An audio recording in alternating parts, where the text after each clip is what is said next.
Pak ini nggak puasa Pak? Puasa itu ya? Puasa. Puasa. Zakat puasa. Kalau yang puasa ada ini nggak? Ada perubahan nggak dari kegiatan? Apa aja perubahannya? Ada lagi. Emang tadi jalan ya? Biasanya jam sekali makan. Sekarang jam 6. Terus apa lagi? Tadi makan pakai mie, Pak. Kalau bang mie. Mie instan.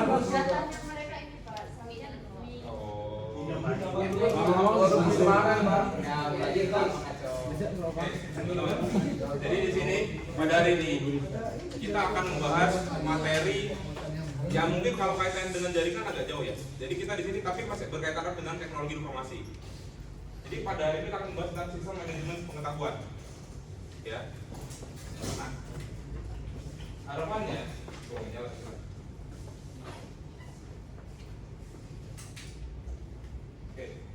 harapan hari ini teman-teman bisa memahami dan menjelaskan apa itu data, informasi, pengetahuan, sistem informasi dan teknologi informasi. Harapan kayak gitu kita kali ini.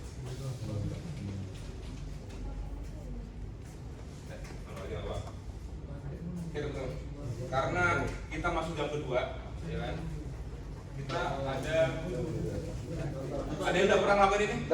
Bikin dulu. Nah, biar kita lebih cair, lebih fresh lagi. Terus kalau ada semuanya yang pada video bangunin fokus ke apa yang ada di video ya. Ikutin gerakannya. Bos berkata. Katanya, kata penelitian nanti pikiran bisa berilai. Raya.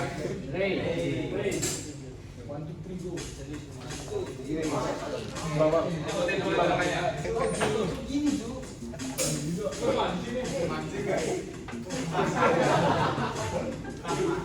Oke.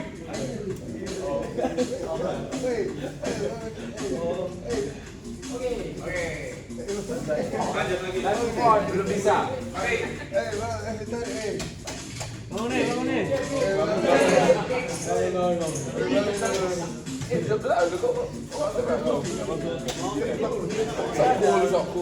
Gerakannya putar.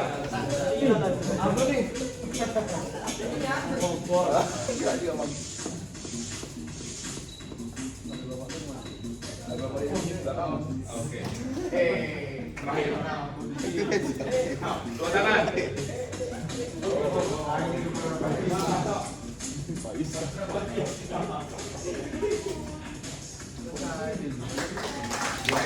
Tangan semuanya.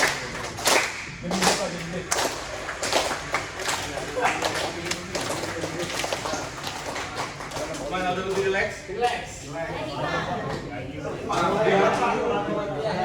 Mbak yang lain, Mbak, yang Biar lebih relax, Pak. Silakan keluarkan HP. Ini nggak masuk penilaian. Ini pengukuran pemahaman awal aja. Ya.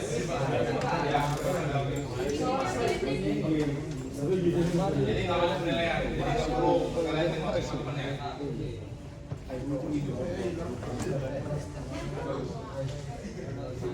Ya. Silakan kerjakan dalam waktu 6 menit. Langsung kerjakan nih Pak. Langsung kerjakan aja. Iya langsung kerjakan. Boleh maju dulu banyaknya kalau nggak kelihatan.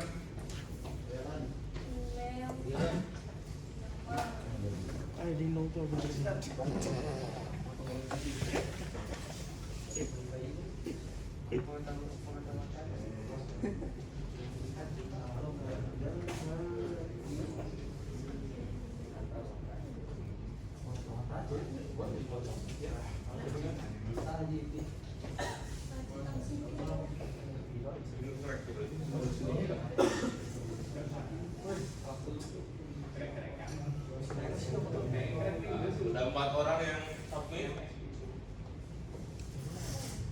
5 orang. Di sini yang dapat antara 80 sampai 100 sebang tangan. Oke. Dapat berapa? 80. Pernah dapat materi ini belum? Tapi bisa ya, sudah paham ya?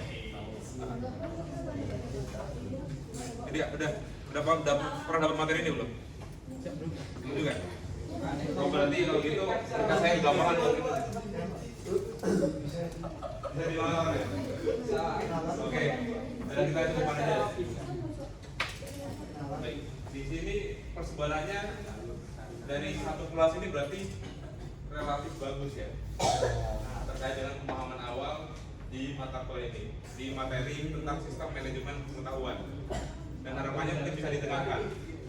Mungkin ada juga yang beruntung atau asal hoki atau pilih. Setelah mata kuliah selesai, harapannya udah benar-benar paham tuh apa itu tentang sistem manajemen pengetahuan.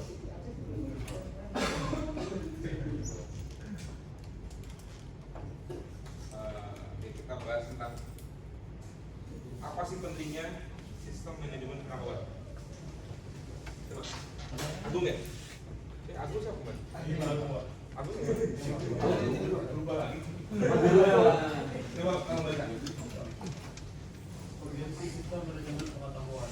Kamu adalah seorang manajer di bidang sumber daya manusia pada Semuanya nyimak ya. dunia nasional. Kamu mengetahui bahwa terdapat satu orang karyawan yang sangat kompeten dan menjadi andalan tim pada setiap pekerjaan sebuah divisi A. Karena alasan tertentu, pegawai tersebut memutuskan untuk mengundurkan diri dalam waktu yang sangat singkat. Proses transfer knowledge terbatas hanya 1 bulan sehingga akibat pekerjaan atau proses yang sebelumnya di-handle oleh orang tersebut menjadi bermasalah. Apa yang sebaiknya kamu lakukan? Kira-kira apa yang dilakukan? Ada satu orang dia ini sangat jadi andalan dalam satu tim. Ternyata dia resign. Dan resign itu cuma dikasih waktu 1 bulan, 1 month notice kalau dalam kerja. Waktu itu terbatas nih buat ngasih pengganti. Sedangkan proyek itu yang dia paham, dia benar-benar tahu cuma orang itu juga, orang yang resign itu. Kira-kira apa yang harus dikerjakan? Ada yang mau berpendapat?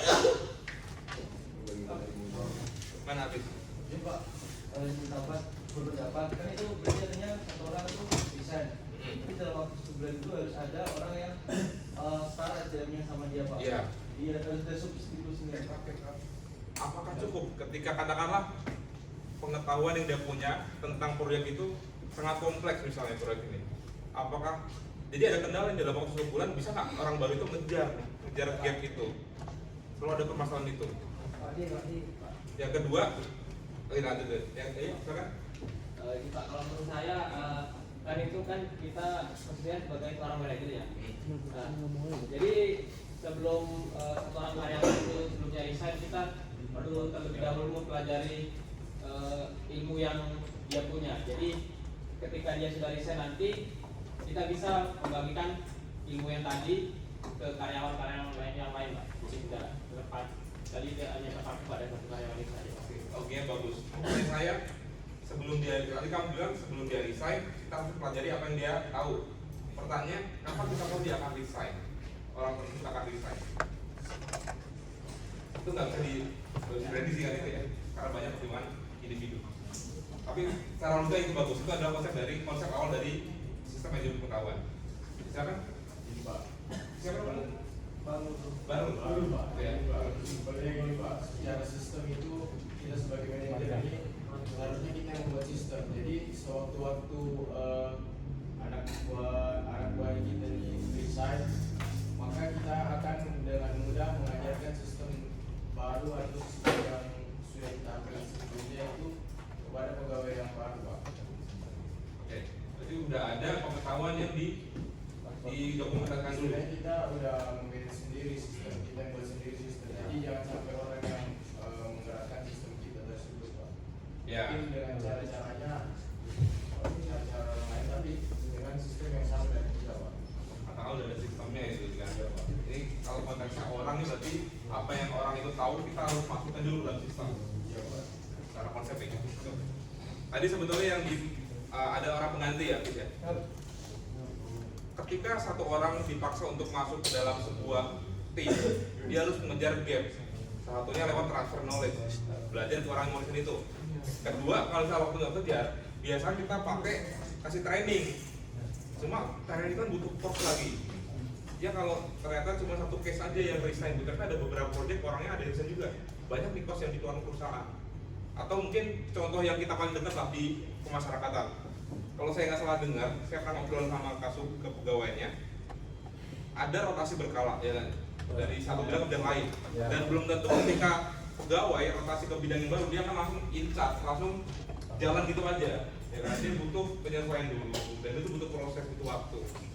Itu juga yang terjadi di dalam lingkup masyarakatan, butuh ada gap lah ketika ada terjadi rotasi atau mutasi, dan mungkin teman-teman nanti akan mengalaminya.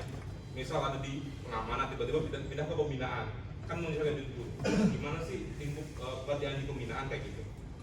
Nah, itulah urgensi sistem manajemen pengetahuan. Jadi organisasi atau institusi termasuk kita lingkup masyarakatan itu harus mulai memandang serius tentang sistem manajemen pengetahuan. Jadi gimana caranya pengetahuan yang dimiliki oleh satu orang, katakanlah menjadi andalan itu, atau semua orang lah yang punya pengetahuan dapat didokumentasikan, sehingga ketika ada orang baru dia tinggal lihat tuh di sistem itu apa sih yang dibutuhkan dalam job desk ini. Nah, dari si definisi. Jadi mungkin secara singkat saya singgung sedikit ya.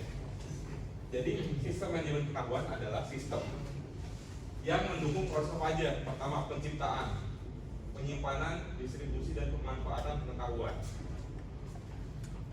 Kata kuncinya di sini ada 4 ya, 1, 2, 3, 4. Penciptaan, penyimpanan, distribusi, dan pemanfaatan.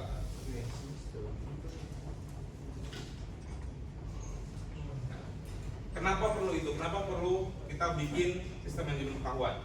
Ini konsep dasarnya. Tadi mungkin di prioritas ada kata-kata taksir, ada kata-kata eksplisit. Artinya adalah taksir itu jadi berdasarkan bentuknya. Pengetahuan yang ada di dunia ini berdasarkan bentuk ya. Ada pengetahuan taksir dan eksplisit. Eksplisit itu yang kita bisa lihat, kita bisa pelajari by dokumen lah biasanya. Sedangkan taksir itu pengetahuan yang dimiliki setiap individu, setiap orang. Pengetahuan yang dimiliki Nafis mungkin akan berbeda dengan pengetahuan yang dimiliki dari Agung misalnya, ya kan? Karena itu berdasarkan apa aja, pengalaman, apa yang sudah dilalui, bagaimana pola pikir, kompetensi, komitmen, dan apa yang sering dilakukannya. Nah, fakta di lapangan adalah sudah 13. Jadi pengetahuan yang ada di SOP, dokumen, yang terdokumentasi lah, itu cuma 5%. Sedangkan di saya itu 95% masih tersimpan dalam setiap individu. Nah, ini jadi PR nih. Masalahnya tadi ketika ada orang jadi andalan resign, kocar-kacir proyeknya. Nah, gimana caranya agar angka 95% atau mayoritas pengetahuan ini yang dimiliki seorang dapat didokumentasikan, dapat di-capture, yang supaya mempermudah orang lain mempelajarinya. Jadi katakanlah tadi ada waktu 1 bulan orang itu sebelum resign, tapi pengetahuannya, apa yang dia tahu terkait proyek udah terdokumentasi dalam sistem. Misalnya bikin podcast, dia nulis brief atau dokumentasi. Nah, itu bisa dipelajari dengan mudah oleh penerus-penerusnya. Nah, coba saya pengen ada teman-teman merenungi lah, mengidentifikasi kira-kira di pemasyarakatan apa aja contoh pengetahuan taksir dan eksplisit.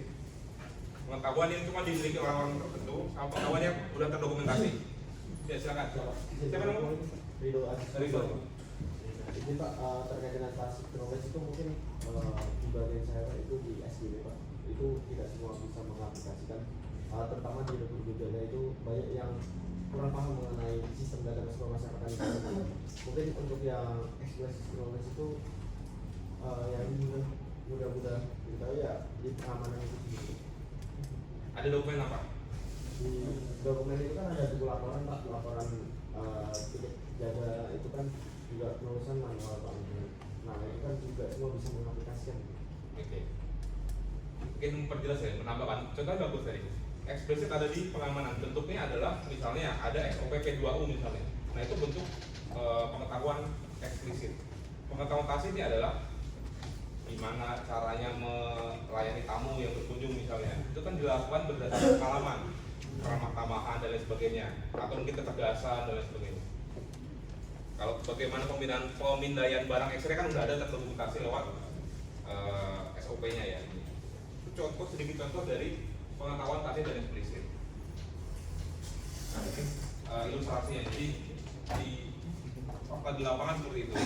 Yang kita tahu bisa lihat di buku cuma secuil aja sedikit aja daripada apa yang sebenarnya terjadi. Sampai sini ada tanya? Aman Pak. Lanjut dulu. Lanjut. Oke, lanjut dulu. Jadi Pak, angka 95% ini berarti dibawain apa? Ini dari buku yang saya ambil datanya ya. Jadi nanti saya lupa bukunya apa. Jadi ada teori metafora Esbjerg dan Esbjerg knowledge management. Ini gambar dari buku. Jadi memang ada berdasarkan survei dan penelitian menjelaskan menemukan fakta bahwa dokumentasi yang berisi pengetahuan itu cuma mengcover sedikit dari pengetahuan yang ada di lapangan. Daripada ketika kita sharing dengan seseorang. Kenapa bisa terjadi? Kenapa bisa terjadi? Apa yang ada di dokumentasi itu cuma sedikit daripada apa yang orang tahu. Kata-kata apa?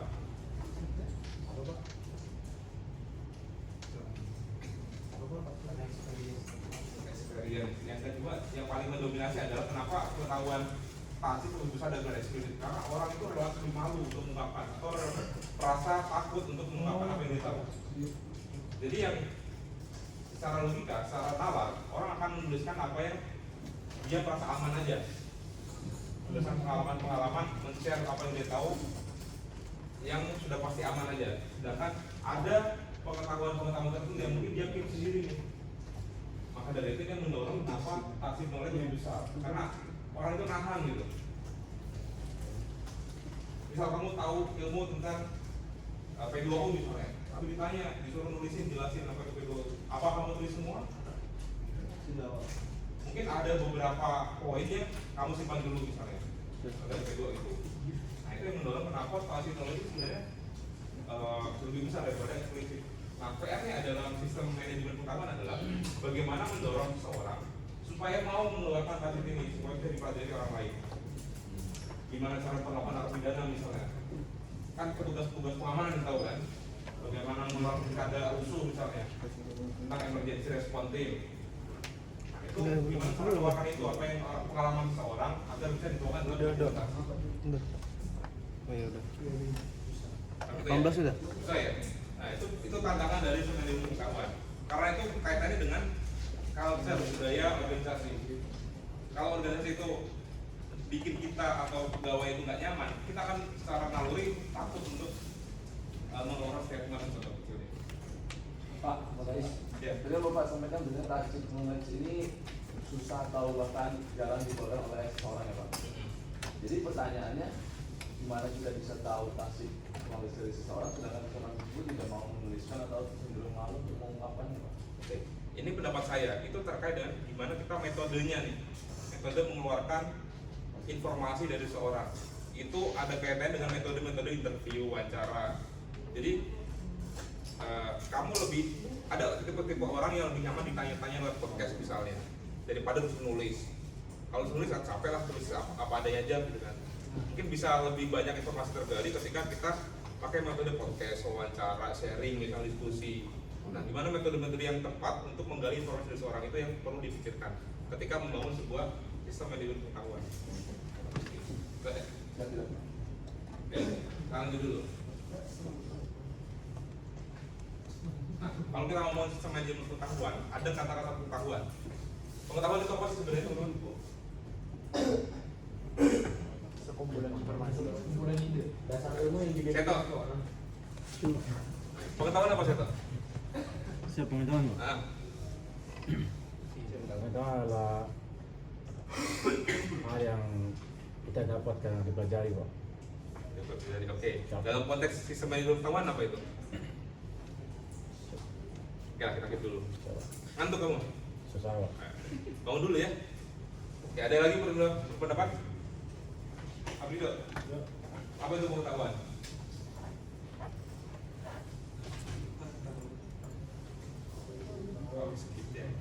Ada yang mau berpendapat? Apa itu pengetahuan? Silakan. Pengetahuan itu menurut saya adalah kumpulan ide dan konsep. Apa? Kumpulan ide dan konsep. Komponen di dalam saya. Oke, boleh. Ada lagi?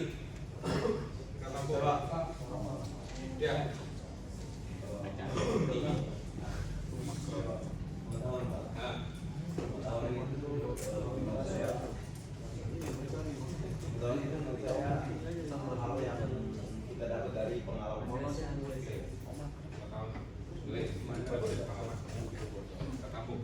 Ada lagi? Ya, kalau kita lihat apa?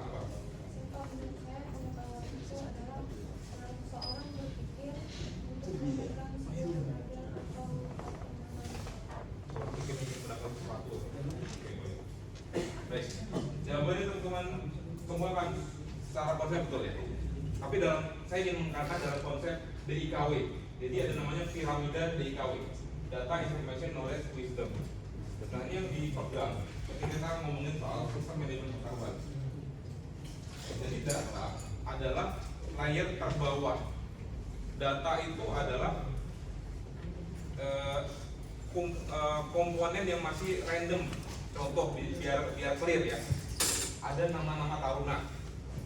Misalnya Ridho, Nafis, Agung, Iki, Jeki. Nah itu data. Gak ada konteksnya itu, gak ada. Itu cuma nama-nama aja gitu. Data nama gitu.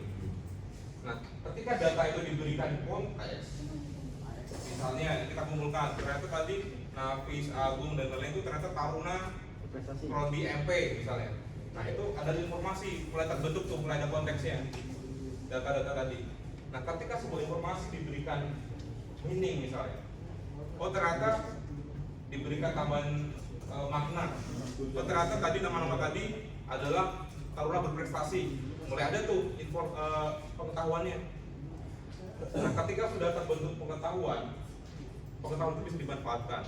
Misalnya mulai terbentuk wisdom, mulai ada pandangan ke depan. Ini ada taruna berprestasi, baiknya gimana nih? Kita ikutan lomba-lomba misalnya sama pimpinan. Nah, maka dari itu pentingnya pengetahuan. Ketika pengetahuan sudah terbentuk, sudah terdokumentasi, maka pimpinan atau orang yang bertanggung jawab terhadap pengetahuan itu dapat memanfaatkannya dengan lebih bijak. Ini adalah konsep dari DIKW, Data Information Knowledge dan Wisdom. Jadi data itu komponen paling rendahnya, komponen paling bawah yang belum memiliki konteks, meaning, dan insight ke depan lingkungan.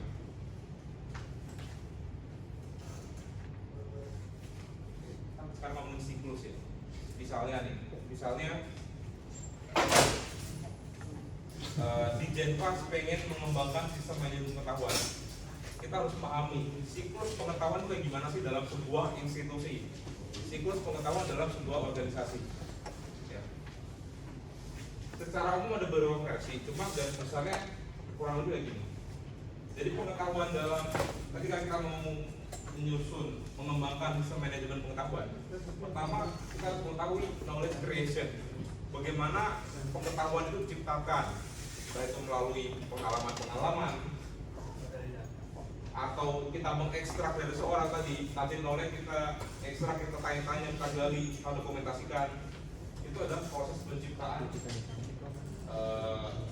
dari pengetahuan. Kedua, ketika udah ada nih, nah kita mulai memikirkan caranya gimana, cara menyimpannya sih. Kita bikin sistem lah, bikin database lah yang bisa diakses misalnya. Jadi pengetahuan itu disimpan dalam sebuah sistem database atau aplikasi. Nah, disimpan supaya mudah kembali. Setelah itu baru knowledge sharing. Gimana caranya biar data pengetahuan dalam sistem itu bisa diakses? Kita bikin aplikasinya, kasih semua orang usernya supaya bisa akses. Jadi ketika orang itu membutuhkan informasi pengetahuan itu tinggal masuk aplikasinya. Setelah itu baru knowledge application. Orang itu mengimplementasikan apa yang dia tahu dari hasil belajarnya. Itu dari siklus manajemen pengetahuan. Tadi saya bilang ada beberapa versi. Versi yang lain ada menyebutkan sebelum knowledge creation, penghasilan pengetahuan, ada namanya knowledge discover. Itu untuk mengidentifikasi ada pengetahuan apa saja sih dalam sebuah institusi atau organisasi. Misalnya dalam PT lapas, orang yang mau mengembangkan itu harus tahu pengetahuan apa aja sih yang kira-kira mau dikelola gitu. Misalnya ada pengetahuan tentang di P2U, di kunjungan pengetahuan di bidang pendukung kayak administrasi, kepegawaian dan lain-lain. Udah bisa memetakan tuh, baru kita mulai menciptakan. Setiap orang dipanggil kasubag-kasubagnya misalnya, atau staf-staf dipanggilin semua suruh podcast, wawancara, diskusi dan sebagainya untuk mengekstrak apa yang mereka tahu. Ini simbol dari sistem yang dilakukan. Ini ada satu video aplikasi KFS dari Puspem Kota Tangerang kalau nggak salah. Belum ada ya? Aplikasi Knowledge Management System KMS untuk mengunggah dokumen. Buka kms.tangerangkota.go.id. Lalu login dengan akun kontributor. Muncul halaman dashboard KMS untuk mengunggah video. Ada fitur buat video juga. Jadi nggak cuma dokumen Lalu klik PDF ya. dan isi form video. Klik tombol aksi. Lalu klik verifikasi. Itu adalah contoh aplikasi udah jadi, aplikasi sistem manajemen pengetahuan udah jadi buat mengelola pengetahuan di Kota Tangerang. Kalau di kita dia apa ada? Kalian udah ada yang pernah pakai emosi nggak? Nah, Itu adalah saya lagi coba buka website tadi, cuma belum bisa tadi. Iya, sering itu adalah satu contoh yang bisa panggil contoh apa namanya sistem manajemen pengetahuan di kita. Karena kan itu selain e-learning ya, itu bentuk KMS juga. Karena pengalaman dari pejabat misalnya tentang KUHP, tentang pengolahan barang dan sebagainya kan banyak topiknya tuh. Nah itu terdokumentasi di sana dan bisa diakses oleh semua orang. Itu sederhana yang mungkin teman-teman pernah akses gitu. Ada juga kalau dulu di tempat kerja sebelumnya saya di perkebunan ada juga, jadi namanya Planters. Nah itu aplikasi yang isinya podcast oleh pegawai perkebunan, pegawai lapangan misalnya. Gimana cara mengelola kebun teh, gimana cara mengelola kebun sawit, cara penuntutan dan lain sebagainya. Nah itu terdokumentasi dalam sebuah aplikasi. Dan mungkin itu juga bisa teman-teman rasakan nanti ketika di Jenpas sudah mulai mengembangkan ini nih. Atau mungkin sekarang sudah ada dalam tahap pengumuman, saya belum tahu juga. Nah, itu fungsi dari sistem manajemen pengetahuan.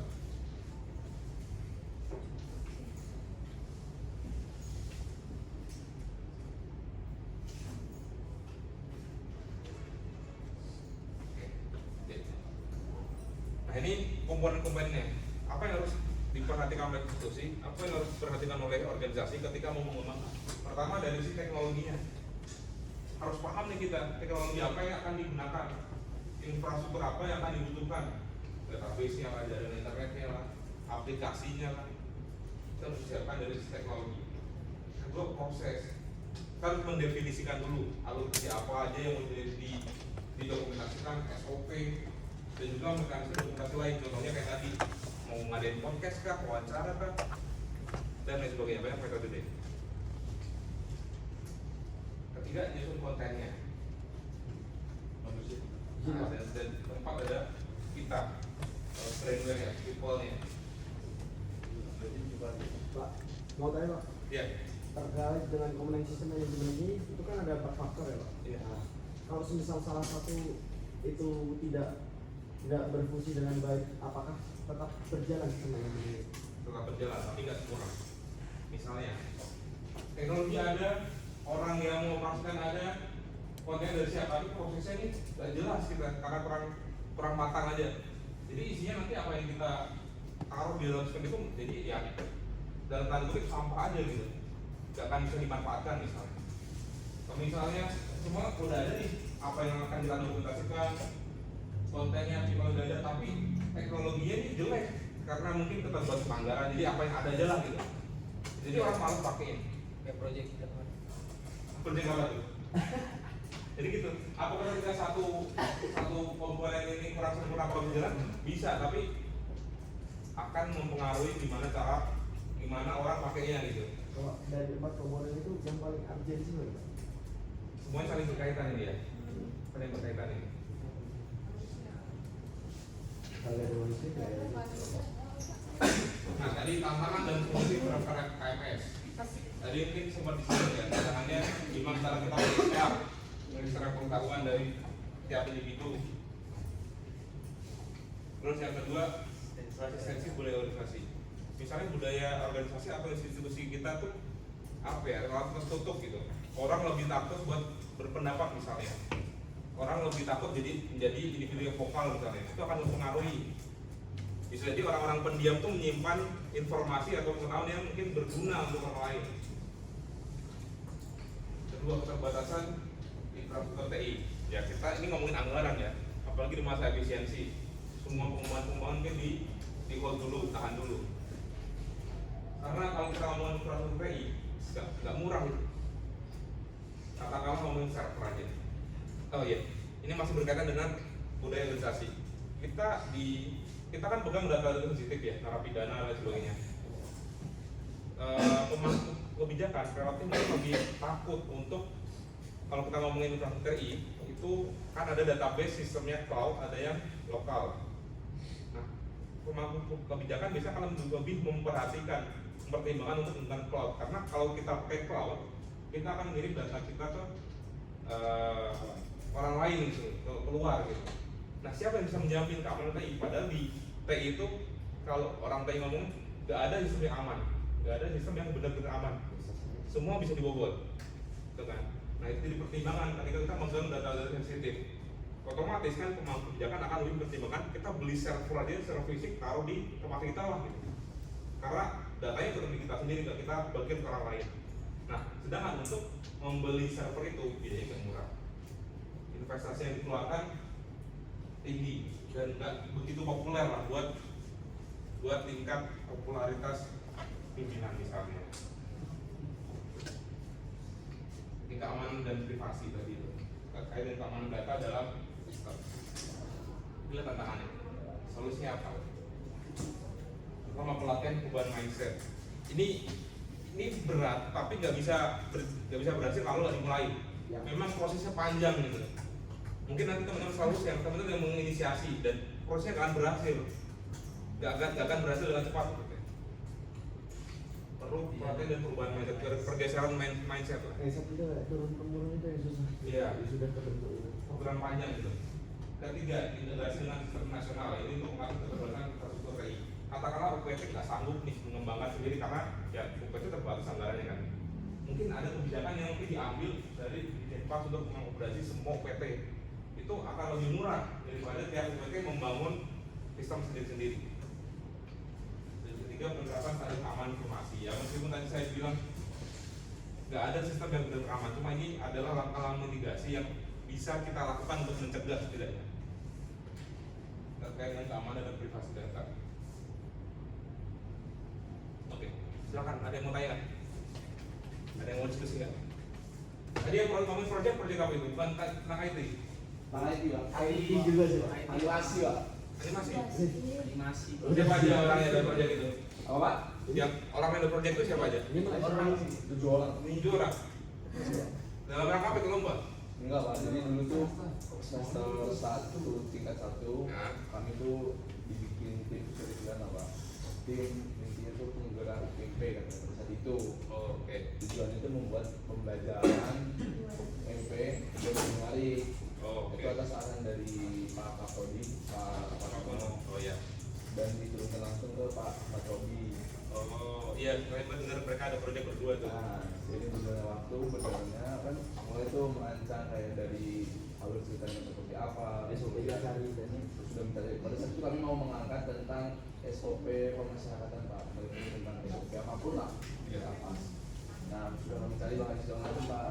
Dan di tengah jalan ada kendala untuk pembuatan animasi. Jadi pada saat itu ditekankan proyek ini tuh nggak ada biaya sama sekali, ₹0. Tapi kita dituntut sih bahasanya kalau sebenarnya diharapkan bisa membuat animasi yang bagus, yang bisa kayak ada lukisan kayak ngobrol-ngobrol gitu, dua arah gitu Pak. Nah, jadi berjalan waktu yang nggak bisa terlaksana karena kita sudah cari kayak pakai AI yang itu AI yang animasi juga nggak bisa, karena rata-rata berbayar. Iya. Dan kalau ada yang gratis itu hanya berapa detik itu nggak bisa. Terus makin sini udah terbengkalai lah, karena terkendala dengan biaya. Nah mungkin itu juga mengarahnya ke manajemen pengetahuan juga itu kan. Itu kalau tadi masuk komponen tadi ya, ketika komponen nggak terpenuhi satu ya nggak akan jalan juga tuh. katakan dipaksakan pakai yang gratisan ya. Jadi seadanya gitu. Orang makanya juga pun mikir-mikir ngapain sih gitu. Nggak ada rasa keingin tahuan lagi nanti. Oke, di sini tentang sistem manajemen pengetahuan ada yang mau ditanya nggak? Mau diskusi lagi nggak? Kalau nggak ada saya nanya sih. Nanya aja loh. Ini tadi lanjutkan yang tadi dalam lingkup pemasyarakatan. Potensinya pengetahuan apa aja yang dapat dikelola menggunakan sistem manajemen pengetahuan. Semua banyak. Coba saya kasih waktu 2 menit lah, tulis dalam kertas. Coba diidentifikasi mulai dari awal layanan kunjungan sampai belakang sampai dapur. Apa aja yang kira-kira bisa dikelola pengetahuannya? Itu perlu dijelasin gitu, apa bagaimana? Apa Nggak usah, yang- sebutin aja. Oh. Poin-poinnya aja.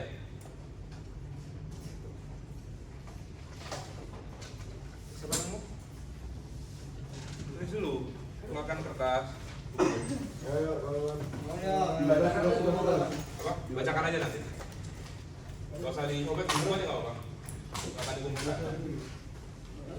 Coba ini, coba kalau saya minta menyebutkan kurang lebih, jadi teman-teman identifikasi dulu mulai dari awal depan sampai akhir. Pengetahuan apa aja sih yang ada dalam PT. Yang berpotensi kita kelola di dalam sebuah sistem manajemen pengetahuan. Tapi harus dari pelayanan manajemen atau bebas Pak? Bebas dari bebas. Nanti mungkin ada orang yang kita saling melengkapi lah, ada yang berpendapat A, B, C, D, ternyata ada yang bisa melengkapi, ternyata ada pengetahuan lain nih dari bidang lain misalnya. Kita coba kumpulkan. Sebetulnya bisa jadi paper ya nanti ya, jurnal. Maka langsung tulis aja poin-poinnya apa aja di pengetahuannya. Jadi akan semua Karena saya pun terbatas, saya cuma punya pengalaman magang di UPT cuma 3 bulan. Waktu itu di lapas Tangerang, lapas perempuan sama lapas anak. Kalau di Bapas belum punya. hukuman terbebas negara dilakukan.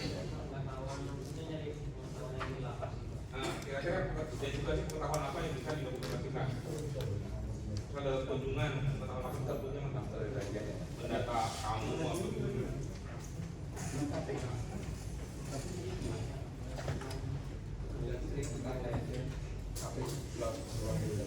Sampai bertemu lagi. Apa? Sampai bertemu lagi.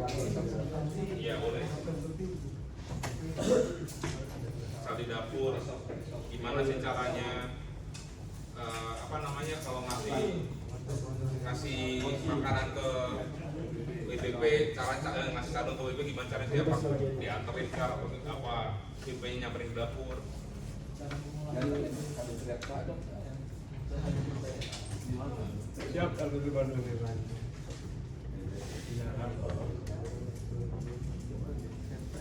Oke, daripada pengalaman, ada yang mau perlawan berpendapat? Siap.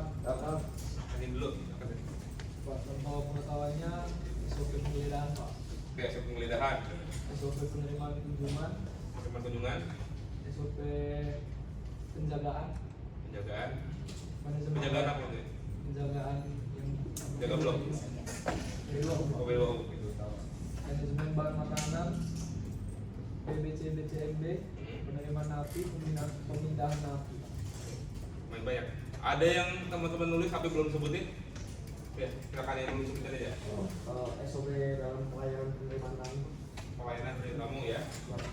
Lalu SOP kedua bagaimana kita penjagaan Sudah ada penjagaan. mungkin itu Pak Itu. SOP penerimaan tahanan pengeluaran tahanan mungkin juga Oke, ada lagi yang belum? Perhitungan revisi Pak. Perhitungan revisi ya. Pengawalan. Terus ada lagi? Itu SOP tentang ini Pak, visi misi keluarga Pak. Udah. Sudah kunjungan tadi. Iya. Gak mesti SOP ya teman-teman ya, pengetahuan itu. SOP kan bentuk eksplisitnya tuh yang udah terdokumentasi. Misalnya ada nih kayak yang pengetahuan tentang Mengelola apa gitu? misalnya apa ya? Ya, silakan. Saya mengelola data kepegawaian Pak. Pengelolaan data kepegawaian ya. Terus pengelolaan terkait dengan keuangan atau buka anggaran. Terus selanjutnya ada pengelolaan terkait dengan peraturan administrasi Pak. Kayak gimana tuh? Administrasi hukuman sanksi. Oh. Pidana Pak. Pak, Udah selesai? Terus ada yang terakhir itu pengaturan itu Pak di KPLP Pak. KPLP. Jadi kayak ada kan namanya itu deteksi dini ya Pak. Itu Oh, iya. kasih knowledge yang mungkin tidak yang belum bisa dimiliki oleh orang lain. Ya, cuma orang KPLP yang tahu gitu. Deteksi dini ya. Jadi diharapkan sih nanti semua bagian di UPT itu bisa mengetahui, jadi nggak cuma terpaku sama KP aja Pak. Oke. Udah itu aja. Nah, ada yang bisa nambahin lagi? Silakan, Bis.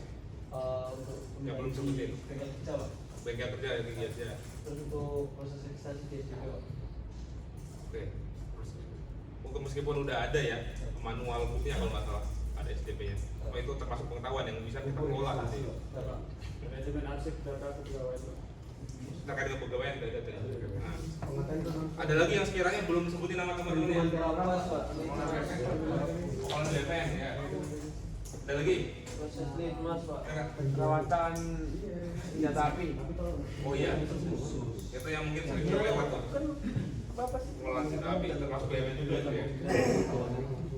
Ada lagi? Yang belum sebutin? Mas. Penjagaan. Nah, kalau penjagaan itu yang ngelola dari Kaptip apa KPLP? KP Pak, tidak ada bagian dari Kalau Kaptip mesti apa? Kalau kami tidak saya tahu administrasi Pak, jadi misal kayak ada penggeledahan terkait sidak HP, sidak barang-barang peralatan di dalam itu kami Pak. Oke. Karena banyak kan pengetahuan di UPT ini. Karena kita baru ngomongin lapas nih.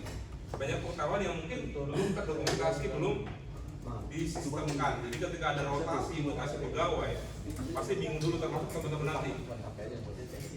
Contoh paling dekat, kalian 3, 2, 3, 4 lulus misalnya, masuk ke UPT. Nah, gimana cara kalian belajar? Mempelajari bidang yang dapat kalian tempatkan. Nanya, baca SOP, nanya, ya kan? Belum ada, nih kamu buka ini aja, pelajari situ. Belum ada kayak gitu tuh. SOP kan ngumpul sendiri, nanya ke orang-orang itu, ada SOP-nya gimana sih gitu kan?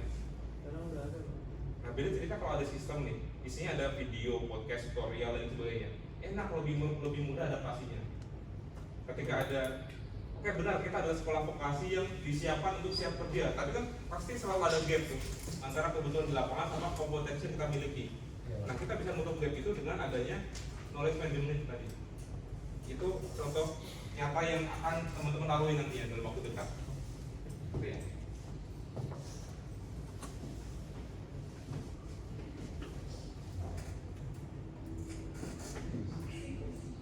Oke, ini kesimpulannya. Saya tolong bantu bacakan satu orang. Bacakan. Siapa namanya? Bisa, jangan bisa. Inklusi membantu organisasi mengelola pengetahuan agar lebih efisien, struktur dan bermanfaat. Terdiri dari 4 komponen utama, yaitu teknologi, proses, manusia, dan konten. Situs RPS meliputi penciptaan, penyimpanan, berbagi, dan pendapat pengetahuan. Tantangan seperti budaya organisasi dan keamanan data dapat diatasi dengan pelatihan, integrasi sistem, dan standar keamanan. Oke, itu materi kita hari ini. Harapannya setelah kita menjalani materi ini, teman-teman bisa lebih paham lagi tentang knowledge management system, sistem manajemen pengetahuan. Dan ketika nanti teman-teman masuk PT mau bikin inovasi atau sebagainya, bisa nih ambil topik ini. Misalnya di PT belum ada, jadi nggak perlu teman-teman bikin sistem. Kalian persiapan dulu, mengidentifikasi dulu apa aja pengetahuan yang bisa dikelola. Katakanlah mau sistem sederhana aja pakai Google Drive dulu lah, dikumpulkan, disusun rapi foldernya, itu bisa nanti teman-teman. Bisa buat tugas lah, tatsa dan lain sebagainya. Ya, itu contoh kecil yang mungkin teman-teman bisa pakai nanti. Ketika di UPT belum ada inovasi-inovasi seperti ini.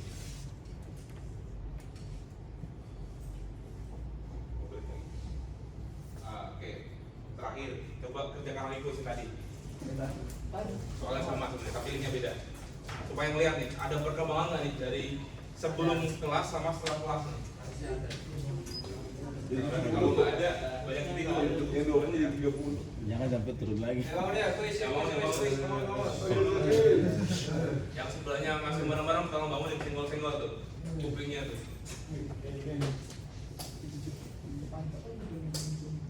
Itu teman-teman bangun itu. Nah, terus itu kupingnya.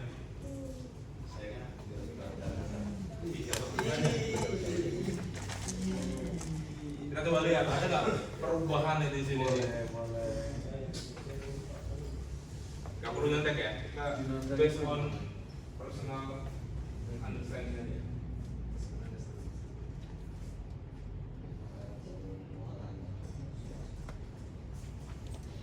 Sambil lihat di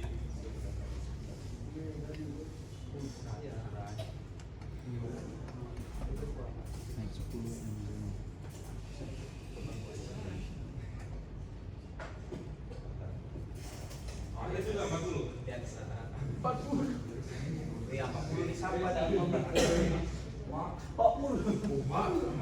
juga 40.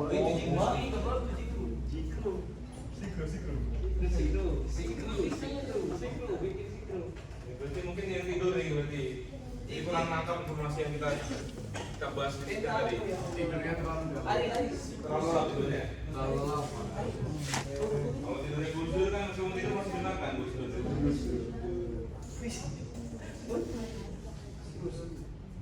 Siklus itu. Kuis lagi jauh. Yang nilainya. Ayo.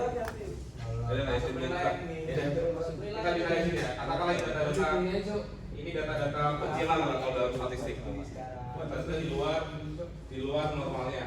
Nah ini data yang nggak normal banget di sini. Katakanlah kayak gitu. Jadi kita bisa lihat apa yang kita pelajari hari ini, semuanya ada yang masuk loh ya. Dan ada tren positif di sini perkembangannya. Jadi sekarang memang teman-teman udah paham tentang konsep data, informasi, pengetahuan yang berpotensi teman-teman implementasikan nanti ketika sudah masuk ke dunia kerja di UPT. Oke teman-teman. Baik, itu adalah materi kita hari ini. Terima kasih banyak atas kerjasamanya ya. Yang masih sering tidur-tidur, sering ngantuk-ngantuk, diperbaiki lah nanti. Karena apa yang kita pelajari di sini ya buat teman-teman sendiri, ya, bukan buat saya. Mungkin itu saja. Kalau nggak ada diskusi lagi kita tutup kelas ini. Terima kasih semuanya. Assalamualaikum warahmatullahi wabarakatuh.